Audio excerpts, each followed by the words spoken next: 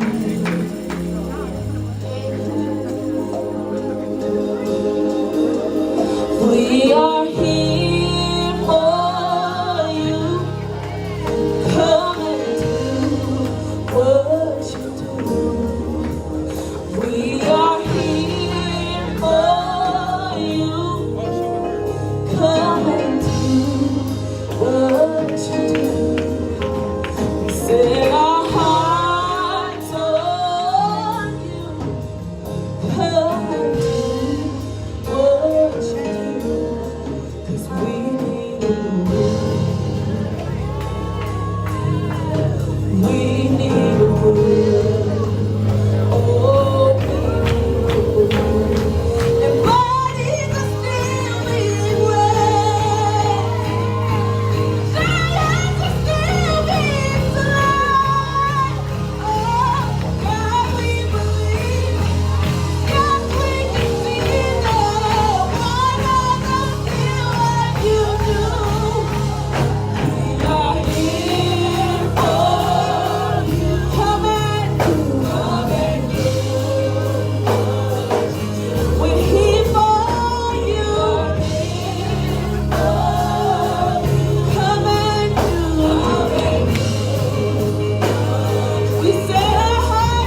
We have leadership and they are willing to pray with you through anything. If you just need peace or strength to get you through the week, please come to the front and we will pray for you in the mighty name of Jesus.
Oh God, we are here for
back with the card reader. And then our ushers at the front. So we're going to start into the ushers. And I'd like to thank you all for being here this morning.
Music team, they did such an incredible job. And I'm not referring to how well they sounded, but how anointed they were, amen? So can we give the Lord one more shout of praise? Just having young people who are ready to be filled with the fire.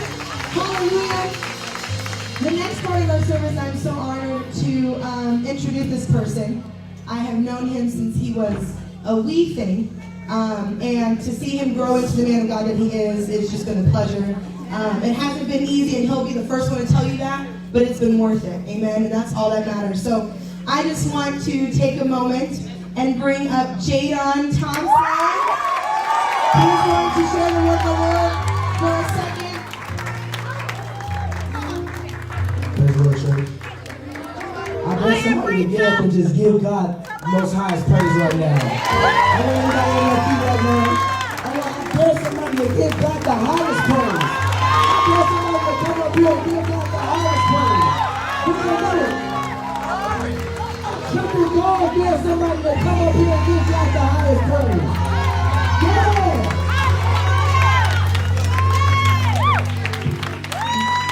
I don't know about y'all, but man, this is crazy. All the way down to me losing my voice completely, like it was gone, completely gone. But today, thank you, Jesus. we're gonna talk about scars. So if everyone could turn to John 20, starting at verse 24. When you have it, just say amen.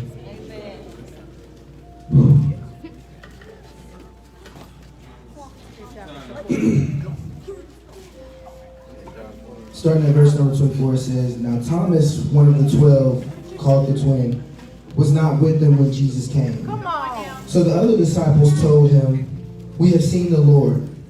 But he said to them, "Unless I see his hands, the marks, the nails, and place my fingers into the mark of the nails, and place my hand into his side, I will never believe." 8 days later, his disciples were inside again, and Thomas was with them.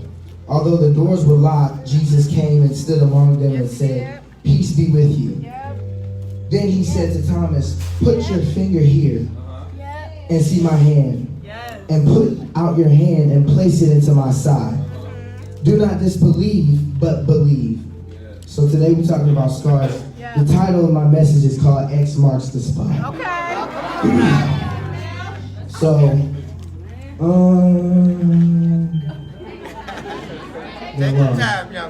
so scars and wounds, there's actually a difference between scars and wounds. Oh, you guys can see it, I'm sorry. But there's actually a difference between scars and wounds. So a wound is a physical injury to the body that disrupts its structure. The wound may be under the skin, may affect only the skin surface, or might affect the skin on the surface and beneath it. Scars are healed wounds. So, if you get shot or something and they go through you and you bleed out, that's a wound. But when that shot heals up, that's a scar. Scars get a bad rap. They're often seen as ugly, dangerous, criminal, or something to hide and be ashamed of. In popular culture, it's the bad guy that has a scar. If y'all have ever seen Lion King, he got a big old scar on his eye. Throughout the Bible, it's funny because I'm reading this, and throughout the Bible, Jesus never needed any evidence to prove what he had done. He never needed any type of evidence. He never left any type of evidence. But this time, he decided to leave the wounds or scars on him. He rose and decided to leave the wounds there. So I'm like, okay, God, why did you do that? Most would say that it would have been more of a miracle had he rose and the scars weren't there. Because at that point, it's like, okay, Jesus rose, but we just watched him, his hands be nailed into a cross, spear to the side. It's not there no more. So most would say that would be more of a miracle, but Jesus has something different planned. Now, there's a story. Actually, no, I'm getting ahead of myself. I'm sorry. But yeah, so throughout the Bible, he doesn't use evidence, but this time he actually chose to give us evidence. Oftentimes as humans, we always want an explanation, a reason for something. So when we're going through something, we want a reason and an explanation. And God doesn't work like that. He allows for us to go through what we're going through. And it's crazy because as we go through what we are going through, we learn not just one lesson, but multiple lessons within the journey and whatever we're dealing with. So I have a question. Why did Jesus decide to leave evidence this time? He was crucified and rose again, came back, and still had the scars. Why did he do this? So there's a story, similar, kind of not, to this. So there was a woman who was battling with her husband. The husband was very abusive to her.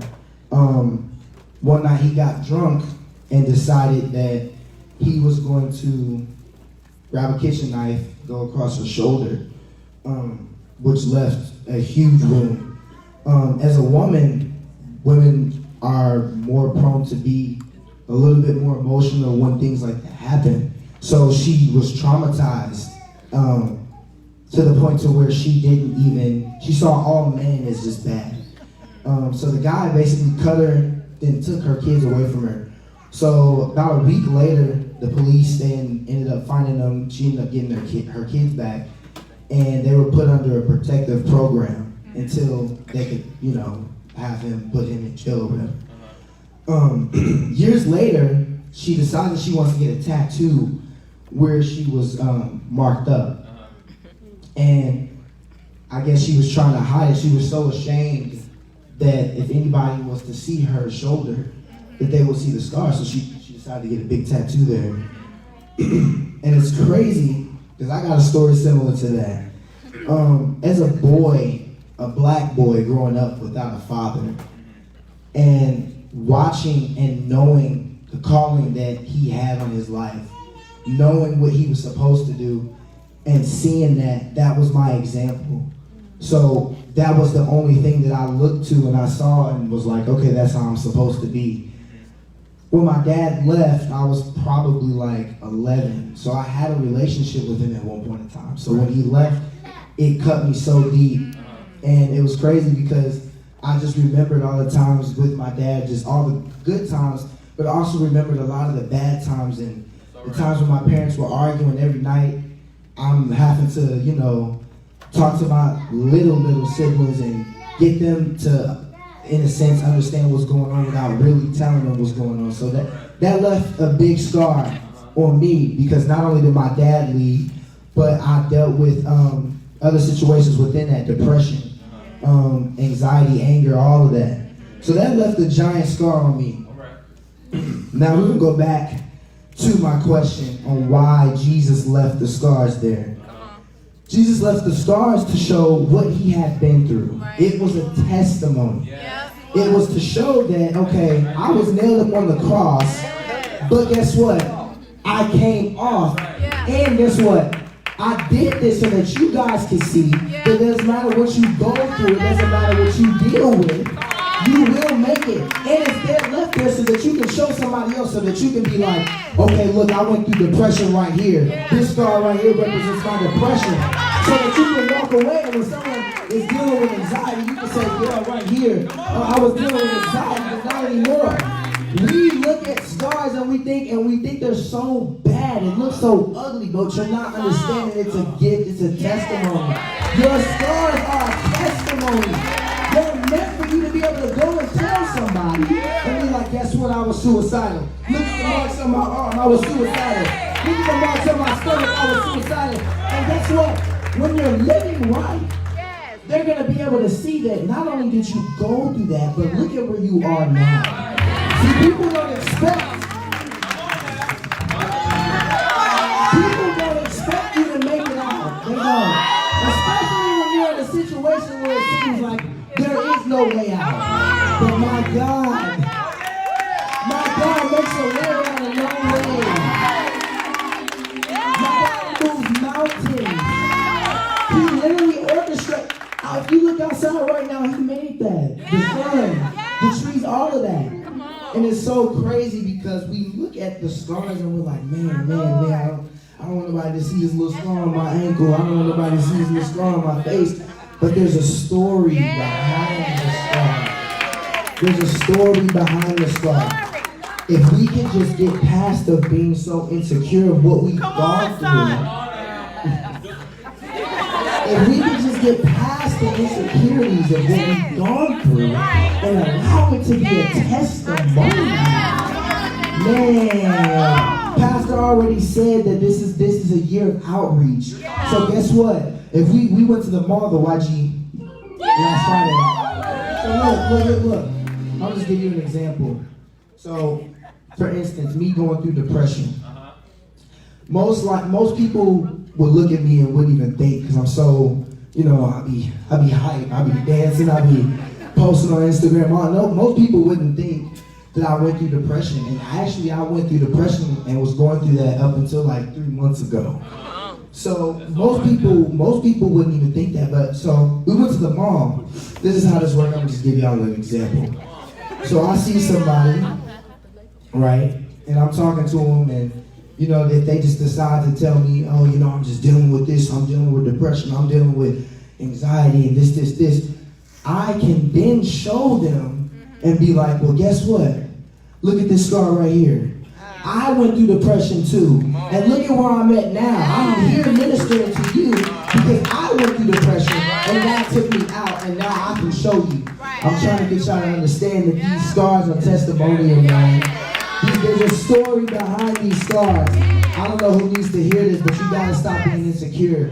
The stuff that you don't want to say out loud, say it out loud, because somebody's dealing with it. Somebody needs to hear it.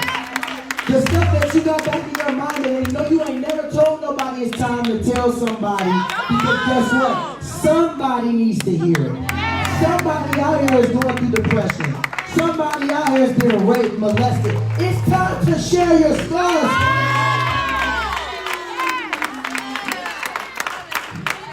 Like the lady who tried to hide her scar, and I didn't get to finish that story. She later on joined this group where they like go to women and who are abused and things like that, and they interview them and they tell their stories, which helps other people who have come out of those situations when it comes to the healing process. So she joins this group and she tells her story. And when she tells her story, there was another woman who dealt with something just like that. And even in the midst, see, the lady wasn't even all the way over her problem. She wasn't even all the way over what she was going through. But God presented an opportunity and she took it. So she told her story. And when she told her story, the lady looked at her and was just like, that happened to you? Right. So the lady says yes, and she didn't believe her. Just like Thomas, he didn't believe, and God had to come in and literally be like, put your hand right here. Look at this. God had to literally show him because he didn't believe. So just the lady, she ends up pulling down her shirt and shows the scar. And it's crazy because at first she couldn't see it. And so she told her, just like in the scripture, Jesus said, look, this is what happened. This is me. She had to literally because the tattoo was so big, y'all. It's a picture, but I ain't even just a little modest, so. But the tattoo was so big you couldn't see the scar. She literally had to point out the scar. So in that moment, she had to become secure with her scar. She wasn't expecting for that to happen. She wasn't expecting to have to show that off. But in that moment, she had to be secure with the scar and she had to point it out. That's the first step, acknowledging what happened. Acknowledging the situation. Once you acknowledge the situation, then that's when you become secure with the situation. And you just be like, you know what? This happened. It's in the past, but what's been done to me and the bad thing that's been done to me, whatever it is, I'm going to turn that around and use that to glorify God. And this woman was able to turn around her scar and be able to tell this woman what she went through and prove to her. And after that, the lady, they connected, and they both have created this group where they go out and they find women and they who are going through the same thing, and they share their stories and they help them out. So my point that I'm trying to make, saints, is that our scars are testimonies. I've said it a lot, but I really need y'all to get it, because it's certain things that y'all not telling people. It's certain things that y'all done went through that y'all not saying. There's certain things that y'all ain't told your kids, and that's probably why they're going through what they're going through now, because you haven't decided to share your truth. It's your truth. It's a testimony. Testimonies are just, there is way deeper than just telling somebody, yeah, bro, I went through this. Yeah, I did this. People literally need to see that this is where you were. You was over here. You was going through depression, anxiety, all of this. But now you're over here, and you still got the mark of depression and anxiety. But guess what? This time you don't have anxiety. This time you're secure in yourself. You don't have depression anymore. You're confident. People need to be able to see these things. This is how we're going to be able to outreach to people. Not just by sharing and telling, but by showing. By showing and being able to be like, you know what? This is what I went through. This is what I did. This is what happened. But God took me out. So,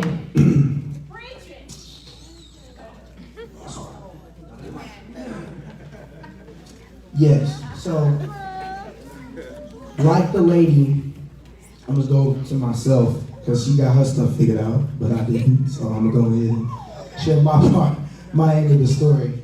So, like I said, as a kid, not having a father, and, the example that I had, I developed anger, not only against my father, but against people that actually loved me and wanted to care for me and things like that. And for years I couldn't understand, God, why would you take me through all of this? Why would you do that? Like, come on. I'm not trying to go through all of this. And it was just so much. And the crazy thing is, it wasn't just like one thing, now I'm going through that. It was like so much at once. Depression, anxiety, no confidence, all of that at once. So I was just dealing with so much anger. And one day I was praying, and God literally told me, he was like, the reason why you're going through what you're going through is because one day you're going to be a grown man with a son who you're going to actually be in his life. But even though you're going to be in his life, when he goes through other things, you're going to have to be there to share what you went through. One day, somebody's going to need you, and they're going to need to hear your story. And to me, I'm like, okay, for just a story, I'm going through this just to share this with somebody? Just to share this with somebody? And at that moment, he was like, you're so selfish. Because it's not about you. It's not about you. It's about the kingdom of God and getting as much people as we can and reaching as much people as we can so that they can make it into the kingdom of God, so that they can be introduced to Jesus. And so I'm sitting there and I'm like, okay. And so as I begin to remove my anger and begin to, heal from my wounds and everything that I had went through, and it took me a long time. My scars was open and infected. It was open and infected.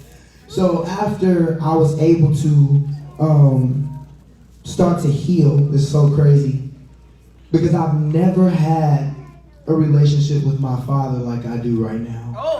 I talk to my dad every single day. It was a point in time where I didn't even want to call him. It was a point in time where he didn't call me. We were just battling because I was so angry, and I have the best relationship right now with my dad. Never in a million years would I think that I would be able to even say that. That just being able to say that is just like, wow. Even with my own mother, now I didn't have the best. I blame her for a lot. And even now, me and my mother's relationship is just grown. And it dawned on me, because I'm like, okay, I'm going through what I'm going through. Mind you, my dad's a grown man. And God literally showed me, and he was like, now your dad is not in church. He knows the truth. He's been in this. And you're complaining about going through what you're going through, but don't you want your dad to be saved? Don't you want your dad back in the church of God? Like, don't you want to see him back where he's supposed to be? And I'm like, yeah. Okay, then that's why you're going through what you're going through. Because I need for you to be strong enough. I need for you to have a testimony to be able to share with him, to be able to go to him and speak to him about what God has done in your life to bring him back to where I need him to be. And so oftentimes we think that even our scars and even what we go through is supposed to be for some big, but it can be for one person.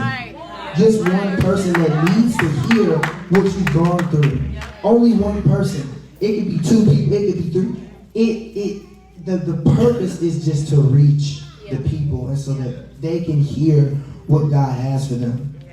So, with that being said, I am so thankful that I can stand up here knowing and share with you all that I've been through depression and been through anxiety and things like that. And I'm just so thankful to be at a place where I can come up here and I can share it with you all. And I'm so thankful that, God is just moving in my life, and he's moving in this church. And I just thank Matthew and Brian, actually Sister Dobson and Brother Dobson, for allowing for me to come up here and preach this message. Thank y'all.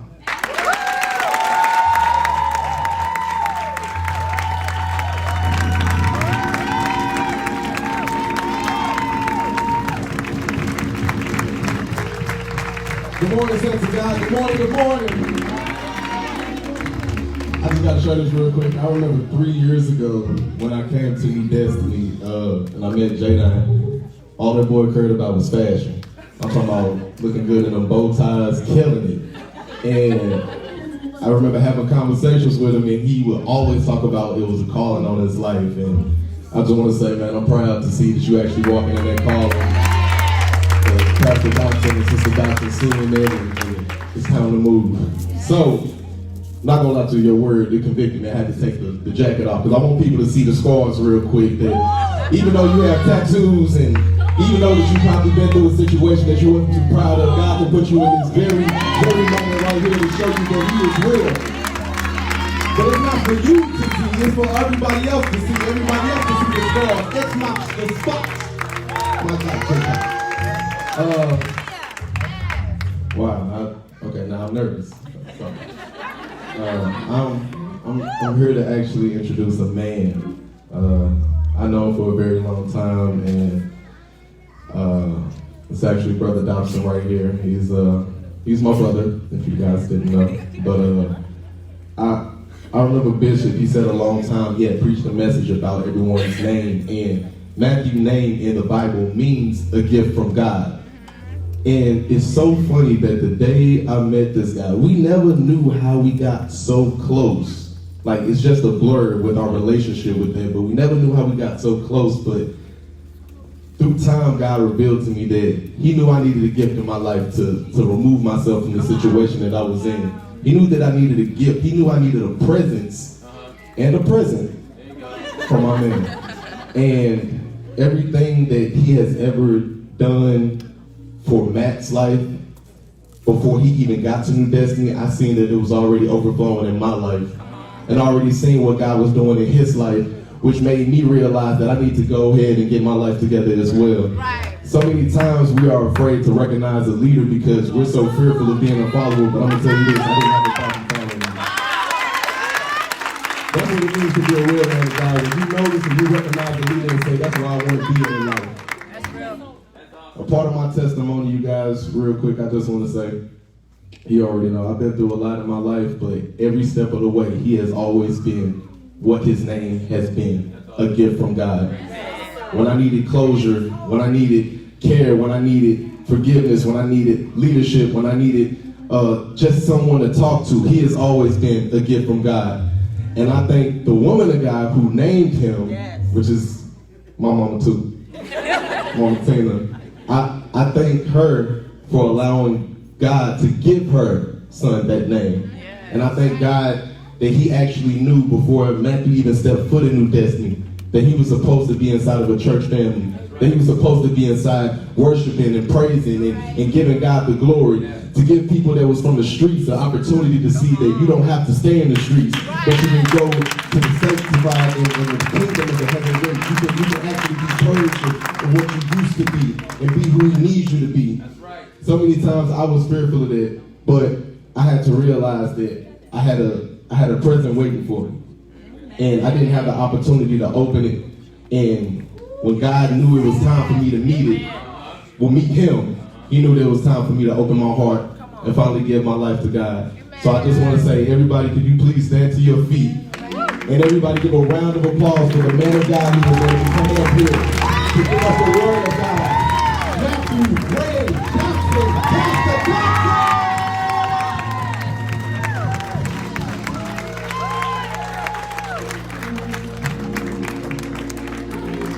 There's somebody proud here. Right.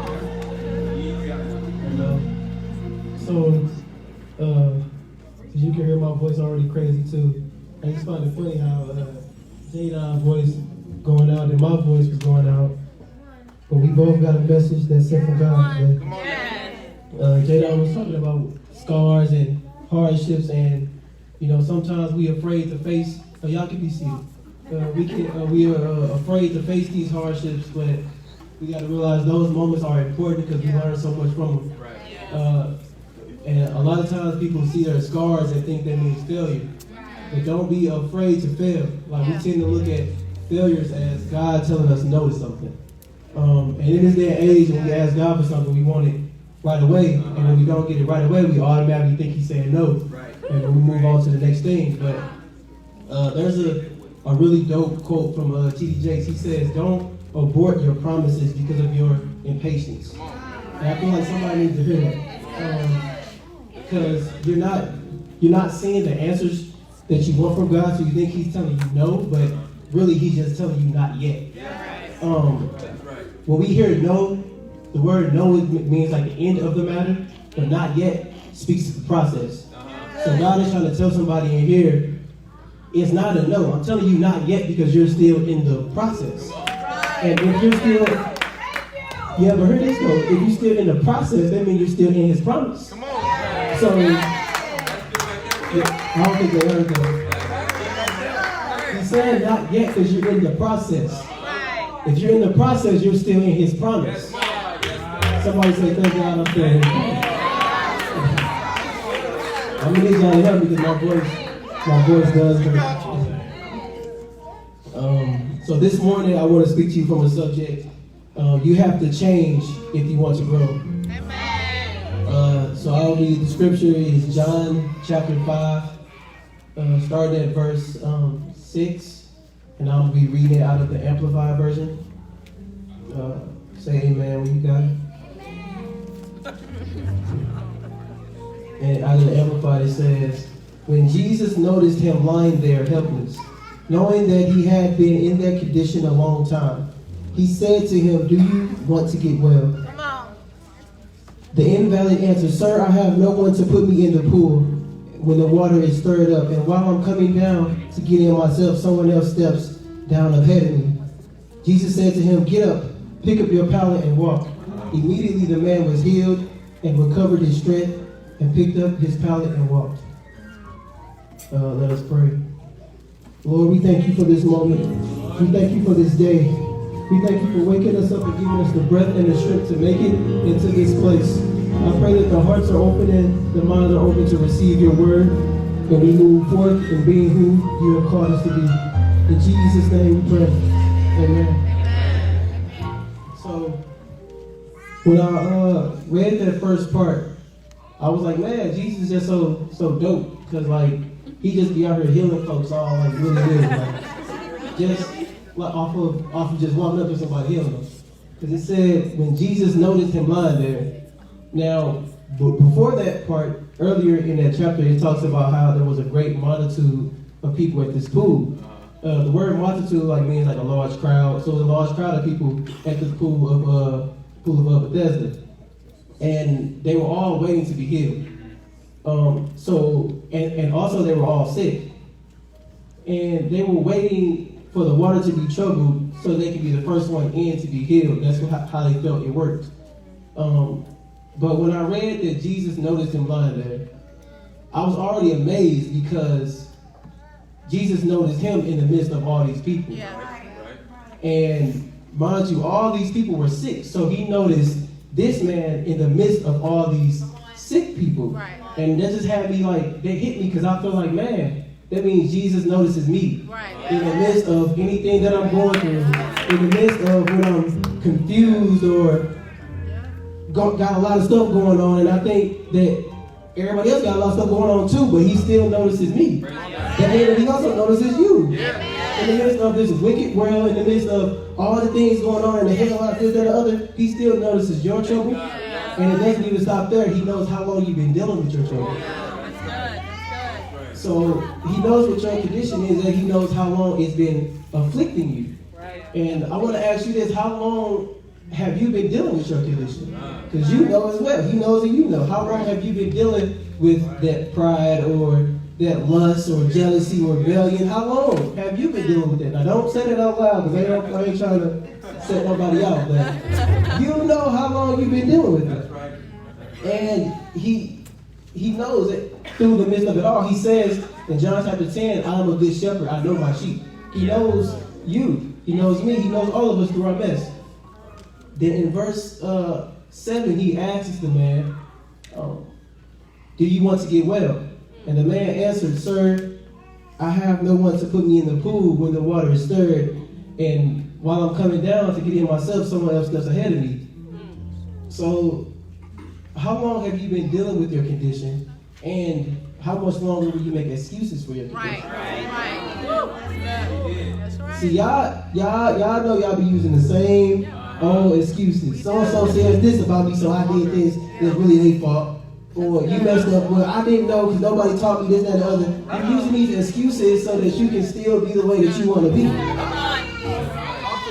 But it's about that time to stop using those excuses and start growing. Because you can't grow if you allow yourself to stay in that same condition. Like he said, he knew how long he'd been in that condition.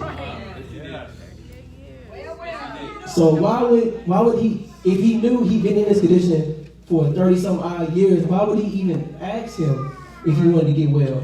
And Jesus healed him, so why would he heal him anyway? But Jesus asked the man if he wanted to be healed because unfortunately some people are afraid to be healed.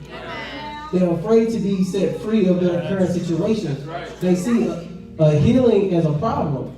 But why would a healing be a problem? Because when a healing is a problem, you are looking at, man, so much has to change. So when you see change, you say, okay, I got to get there. But what about all the little bitty adjustments I have to make that I don't want to give up? People are afraid of change. They're afraid because that change brings relationships and bonds, and they don't really want to let go yet. And the man said, sir, I have no one to put me in the pool. The crippled man was clearly assuming that Jesus already knew how it worked at the pool, that the first one to get into the pool was healed. So when he asked him, that's the excuse he gave. And he felt like he had to explain to him why he couldn't be healed in that time. By saying, hey, somebody carry me in, nobody carry me. So he had to explain, first I got a condition. I've been having this for so long. On top of that, nobody can carry me to this pool. So what you want me to do, Jesus? That's basically what he said. Like, what you want me to do? I can't do it by myself. So he saw that the only way that he could meet the need that he had was to get to this pool. And he knew he was not going to be able to do that by himself. Somebody say hope. Hope. Somebody say hopelessness. Hopelessness. This man had a combination of both of those. He had hope because he was in a place where he knew healing happened. But he was hopeless because he didn't believe that it could happen to him in that moment. Now, I don't want to look at nobody for this one, but some people been coming to church Sunday after Sunday, week after week, coming to the place where you know deliverance and healing takes place. But not thinking that it can happen to you today. Not thinking that if I get to this altar just today, I know that I can get the thing that I've been praying about. The thing that I've been hoping for so long, I can get that today. You can have hope because you made it here, but you're hopeless because you don't think that you are worthy. God is trying to tell somebody that you are worthy today. You're trying to look and act the part, but your heart really isn't in it. See, this is a place where the praise can make the chains break off of you. This is the place where the Spirit of God sits and brings conviction, but for some reason you are still hopeless in that place. You're trying to look and act the part, but your heart really isn't in it. The idea of hope and change and a blessing is what brought you here, but when you're here, you act hopeless. You're not fully comfortable in placing everything that you need at the altar yet. You're not fully comfortable. But let me tell you something. You have to withstand some discomfort to make it to the promise. That means that you have to endure some pain. You have to go through something. You have to have a scar. Like, you have to have that scar. You have to go through something to be where you want to see, where you see yourself. So God will notice you in the midst of it all. And he will bless you beyond what your thoughts can fathom. Today is not the day for you to give up on God, but today is the day for you to press forward because of the blessings and your current situation and the pursuit of God's kingdom. So all of that, so a couple weeks ago, what was that, a couple weeks ago? Last week, we had a men's programs. And Brother Carlton, he had a dope idea for it. We played a game of tug of war. And the game of tug of war, our fight wasn't really against the people that was on the other side of this rope. It was really against what our condition was, anything that we were dealing with. So when we fought, we weren't fighting the other person. We was fighting against our situation. We was fighting against whatever our condition was, and we weren't fighting each other. You all fight isn't against the people that's in this room. Y'all fights aren't against the people that's in the world somewhere. Y'all fight is against a spiritual realm.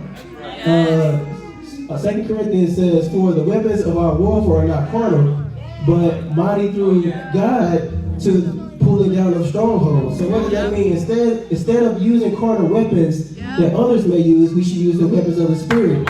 Instead of fighting a situation with manipulation, you should use the belt of truth. And instead of fighting the image of success, you should fight with the breastplate of righteousness. Instead of fighting for the perception of power, you should fight with the shield of faith. These are the weapons that we need. You cannot rely on the carnal methods and the habit of carnal thinking, because those are not the things that can break that stronghold. And those strongholds, if you allow them to be in the carnal mind, it literally sits down deep roots in your heart and your mind. And it literally outlines in how you act and how you think and how you speak to people. That's everything. You have to stop being in the natural, stop being in the carnal, and think about, you know what? They gave me an attitude, but it probably wasn't even them. They're going through other stuff. I'm going to pray for them. Because I have faith in who God is and what He can do for that person when I'm not around. And in verse 8, Jesus said to him, "Pick up your pallet and walk." Immediately the man was healed and recovered his strength. He picked up his pallet and walked. So when it says when he said, "Get up, pick up your pallet and walk," Jesus was commanding the man to do what he did not see in his own mind capable of doing. He was challenging him to believe in him for something impossible. So can you imagine being paralyzed for 30-some odd years and then a man walking up simply telling you, "Hey man, pick up your pallet and walk"? Your first response would probably be like, "Dude, I'm crippled, can't you see? Like, I can't do that." So there was something, like, when I think about that, like, man, like, I looked at him like he was crazy. Like, I just told you nobody carried me to the pool. Like, but like there had to be some type of authority in the words that Jesus spoke to him that made him respond with the action of faith. It said immediately the man was healed. He was healed of his condition because he made up in his mind to believe the power of the words that the Lord had said. He took his eyes off the pool of Bethesda and put his eyes on the true healing. And said, man, everybody in here is sick. But we all believe in the one thing, but at the same time, I need to believe in this man because there's some authority in the word that he's giving me. God has spoke to a lot of y'all with some authority, but have you believed it yet? Have you walked in it? You sitting here asking questions, God, why'd you say that? Why'd you say that? It doesn't matter, he said it, do it. Because there's a blessing behind that. There's a blessing behind just following his words without question. Often we look at our own situations and conditions and see only one way for things to be fixed. We only see it one way or is no way at all.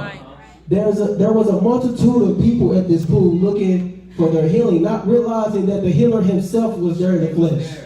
God was trying to change someone's perspective. Literally trying to change someone's perspective.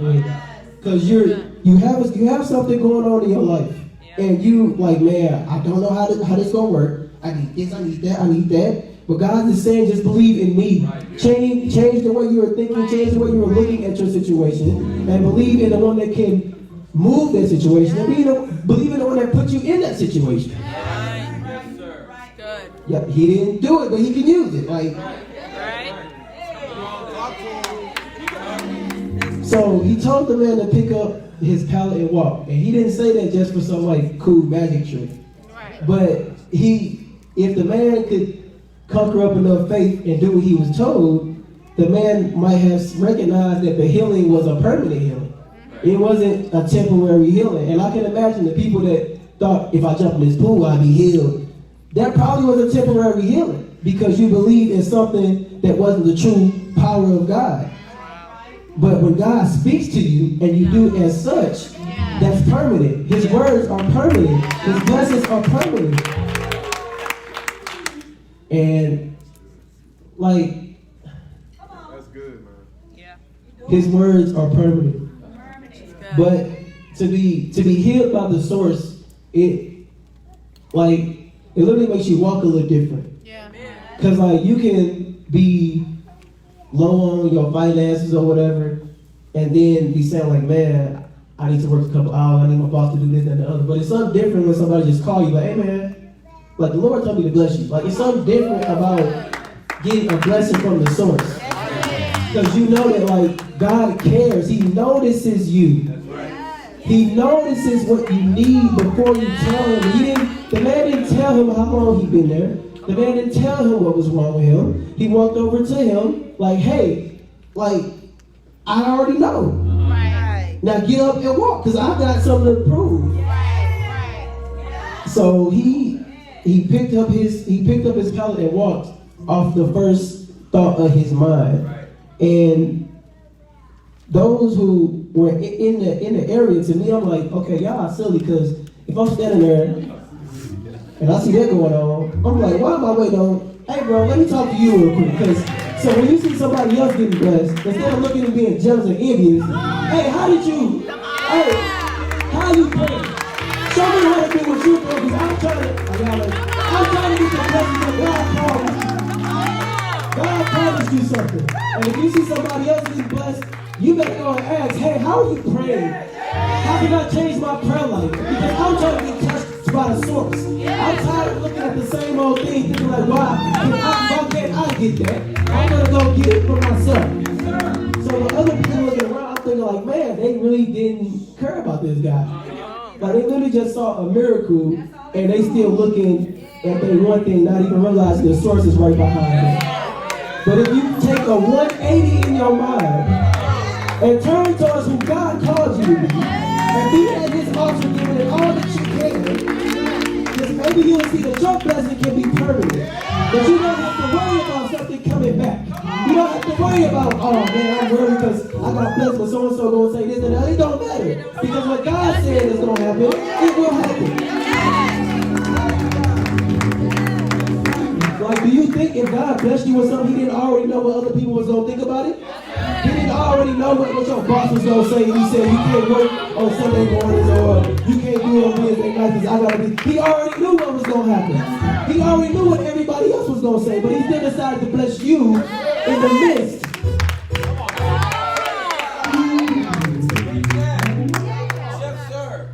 God is trying to say something today. He's trying to say that situation that you've been dealing with is not crippling you any longer. That pallet that he told you to pick up, that does not stand for his struggle. That stands for victory. Somebody pick up your pallet and say, hey, I'm not that person, I'm going to pick up some joy. Hey, I'm not going to struggle, I'm going to pick up some faith. When he picked his pallet up, he wasn't picking up a condition. He's picking up victory over whatever it was. You can pick up victory. If you just believe in the word that he told you, you can pick up victory. Pick up my joy, pick up my peace, pick up my confidence. You can pick that up in the midst of this storm. In the midst of all these sick people, I'm going to pick up what I need. Because God told me I deserve it. He told him to pick up his mat because he deserved to have victory. You deserve to have the victory that God told you about. Too often we feel like we are not the ones. Like it doesn't happen to me. It doesn't. But he gave you the breath to make it here. He gave you the strength to make it here. Yes. So he's already showed you I care. Yes. He's already showed you I care about you. Yes. Jesus. Thank you, Jesus. Saints, I truly feel like the Lord is trying to reach out to us. Yes. He's been reaching out service after service, yes, week after week. Yes. Bishop preached a vision for the church of growth for 2020. And as we've been moving forward, I realized that vision is about bringing in families and bringing in people that have a need. Yes. But also it's just not about the people, it's about our minds. Yeah. It's about our hearts. Yeah, right. And when you talk about growth, people don't like the adjustments, but to bring new people in here, we have to change ourselves. We have to change so that we can grow. That's right. Jadon said we have to show these scars. We have to show the people that need God that they are loved. Yeah. They are not just looking at the church like, oh man, there's no way I can fit in with them because they so happy. Man, they don't go through nothing, this, that, and the other. Yep. We go through a lot. The only benefit is we just got God to lean on. So we need to be able to show through so that we can grow. We grow first in our minds, and then you will see the kingdom grow. It starts inside.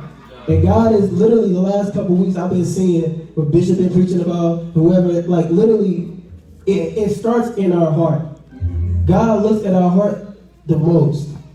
Are your intentions right? You try to look and act the part, like I said, y'all, but your heart isn't right. We have to make a change in our hearts that we want to grow, not just more people, but as a person. Like literally, like the closer you are to God's body, the more that He can reveal the things that you need to change about yourself. A lot of times people want to sit on the outside and look at everybody else like, man, they doing this, they doing that. But you looking at everybody else saying, but you're not worried about yourself. But the closer you get to who He is, the closer you get to His holiness, you're going to say, man, I'm really messed up. I need to change this and change that. You're too worried about what other people are doing. When you're worried about yourself, something changed on the inside of you that other people gonna see like, oh man, he really is a different person. Then they gonna come ask. I promise you. I promise you that the closer you get to Him, the more He will reveal things about you that you need to change.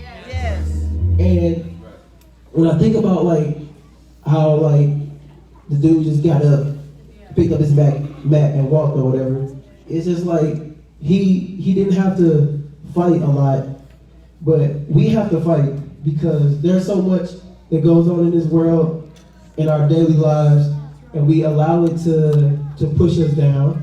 We allow it to make us feel like we're not worth it, and we have to fight against it, because if you do all that you can and trust God, He'll do all that you can.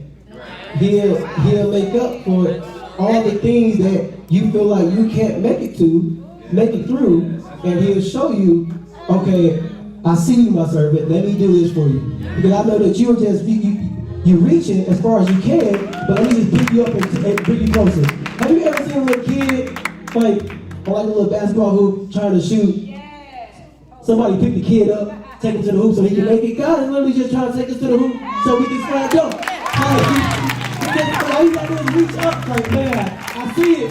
So, Jesus, I see it. Get right there, face you, pick you up, and we can slam dunk it. But in that chapter, a verse that was really poking out to me was verse 14, and it says, afterward, Jesus found him in the temple and said to him, see, you are well. Stop sinning or something worse will happen to you. That verse hit me like, dang, that's kind of harsh. Like, what you mean something worse? He was already crippled. You was like, what you guys trying to say here? But he said, stop sinning or something worse will happen to you. So like, when God blesses you, don't take it for granted. When He moves in your life, know that this is God literally moving in my life. This is something that I've hoped for. This is something that I prayed about. Why would I look at it as something like, oh man, so-and-so just handed it to me? No, God gave you something that you can yell at the top of His highest mountain. Man, hey man, my God's so cold. He did this, He did that. He did like, don't take it for granted, because I don't even want to see the other side. He say something worse will happen to you. I don't want to see the other side. Don't even tell me. Don't worry about it. I won't even. You said, okay. Like, don't worry about that, because something worse happens to you. I don't know what that something worse is, but I would have done right. But I think that we need to make sure we get our hearts right. And I want to give us a space to do that. If you open up this altar, and if you feel like there's something you've been resenting, you've been having these same thoughts over and over, and you just want to release, you just want to start over. Like, I want you to come to this altar and just allow God to change your perspective about some things. Yes. Because He really wants us to allow Him to speak to us and allow Him to heal us in the deepest parts of our minds where we didn't even know that was broken. We all grow up so different, and you don't really know how things affect you until you get older and start asking God about it. I didn't really know how not having a father, my father been in jail since I was like 3, I didn't really realize how that affected me when I was younger until I started asking God about it. And he will reveal it to you. He'll show you, and he'll not only show you, he'll heal you. Yes. And it's great that he does both, because you will understand and you will appreciate the healing more. Yeah. And then you won't be afraid to go back to that person and be like, hey, this is who I am now, and I want you to have the same healing that I had. Yes. So I have no problem talking to my father about who I am. I have no problem talking to him about who God is and how he can bless and heal him in his situation. Yes. So like, if you have something that you've been dealing with for a while, because this man was dealing with this for 30-some odd years, it is not too late to get your healing. You've been praying on it Sunday after Sunday, night after night. It is not too late to get what you have asked God for. And all it takes is a changed mind and a pure heart. Yes. And God will honor that. Yes. So if I can get the singers praising, and everybody stand, please. We can get a couple leaders that come up here and help pray. And I just want anybody that's not up here to create an atmosphere of worship, because these people that are up here, they're bold. It's not easy to stand up for what you believe and not worry about what other people think. But if we all on the same page and we all want to see what God can do in others' lives and know that he's done something in your life, it's our duty to just create that atmosphere for them.